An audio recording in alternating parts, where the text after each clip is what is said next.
Orianthi, welcome. Hello, how are you doing? I'm doing really well.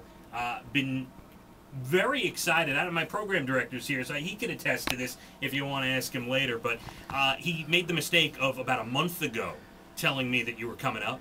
And I'm a rock guy. I'm a rock and roll guy Oh, that's good. my whole life. And I've been I've been telling everybody in the building, Orianthi's coming up for it. And now the first reaction, as you know, the middle class America mainstream are like, Orianthi, why do I know that name? But now you've been thrown into the spotlight, obviously. Yeah, it's been pretty crazy. This whole year has just been, like a crazy dream. From the beginning, getting to jam with Carrie Underwood at the Grammy Awards, and that was awesome. I'm a big country fan and a big fan of hers, and that was a lot of fun. And then, shortly after that, getting an email through MySpace to come and audition to be part of the Michael Jackson band. And that was just incredible. Yeah, I kind of have so many things to ask you. I guess let's start at the beginning, because I read about you that you learned guitar at 6 years old and you left school at like 14. You every rock and roll kid's dream. Yeah, well, I picked up guitar when I was 6, and I just loved it so much. Just keep on learning. And my dad taught me how to strum initially, and then I got to some different teachers, and I actually picked up electric when I was 11 after seeing Carlos Santana perform, and the way he played just really affected me, and I just wanted to be like that. So I begged my parents for a poor Reed Smith.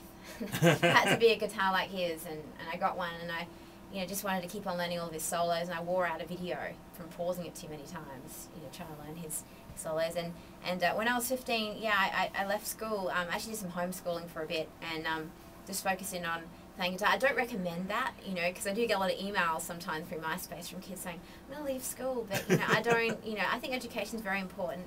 For me, I found my calling with playing the guitar, and I think that was my path to go down. But, as I said before, education is like, it's definitely, very important. And I did a bit of homeschooling and everything. And, I just played out in a cover band 2 to 3 nights a week and earned pocket money that way. I played out from 15 to about like 20. So 21, and it's just I just love playing guitar so much. Just want to keep on learning, and You're living every kid's dream. And let's be honest, I'm 36. You're still a kid. You're 24, right? 24, yeah. It's unbelievable what you've done. You're from Australia. Let's just backtrack for it. You're from Australia, but you're Greek heritage. Is that right? Yeah, I'm half Greek. Okay. Half Australian. So my dad's Greek, and I was actually named after my grandma. It's not. What was your grandmother's name? Orianthi. Okay, so same. All right, I figured maybe it was like a variation, but yeah, no, it's the same. There's not too many around, but she's from a small island in Greece, and I was named after her, and it was a hard name to learn growing up. So a lot of people just call me Ori, just easier. I noticed when you came walking through the halls, you shook everybody's hand. You're like, hi, I'm Ori. Hi, I'm. So you like being? I could call you Ori. Oh, right? Totally. Yeah. Okay, cool. We're gonna hear the single in just a little bit. It's called "According to You." It's awesome. We're gonna play the CD. It really is. The album "Believe," which came out Monday. Steve Vai was one of your mentors. Yeah, my first ever support was opening for him when I was 15. Right. In Adelaide, Australia, and I was so nervous because my first ever support, and after I finished playing, because I was playing to a backing tape that I had, and after I finished playing, he got up on the stage, and I saw him. I was like completely blown away. And there was no way that I would have gotten up and supported him if I had seen him, perform beforehand. He was just incredible, and I actually wrote a song with him on this record, Believe, called Highly Strung, and it was a real honor to work with him.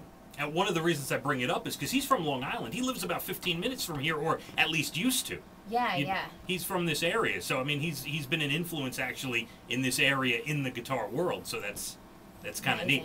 Yeah, it's really amazing. And you mentioned 2 other things before, and then we get to get into the Michael Jackson stuff. I want to hear you play. You got the guitar. Got my guitar here. It's a good. All right, you know what? Give me a riff or something, because I want to hear some more too. But oh, okay, go cool.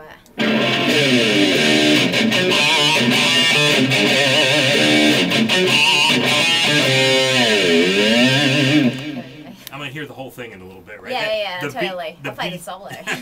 The beat it solo. We're going to talk about how that got you the gig with Michael, right? Yeah.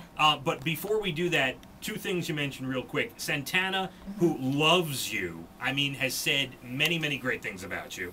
And Carrie Underwood, I watched the Grammy Awards. I said to my wife, I swear it's a true story, laying in bed, I saw you jam out. She's like right in front of you, and you're jamming to that name. I think the song was that. Yeah, last name.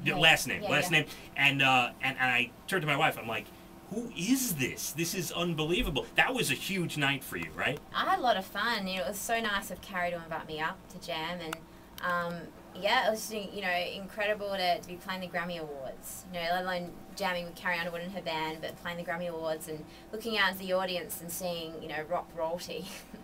I was walking past Bono earlier, and you know, it was like this crazy, completely crazy, and yeah, I just had a lot of fun up there, and had my 8-foot-high hair. You did. Nice and teased up, and but yeah, it was all cool, and yeah, just you know, just I had a great night.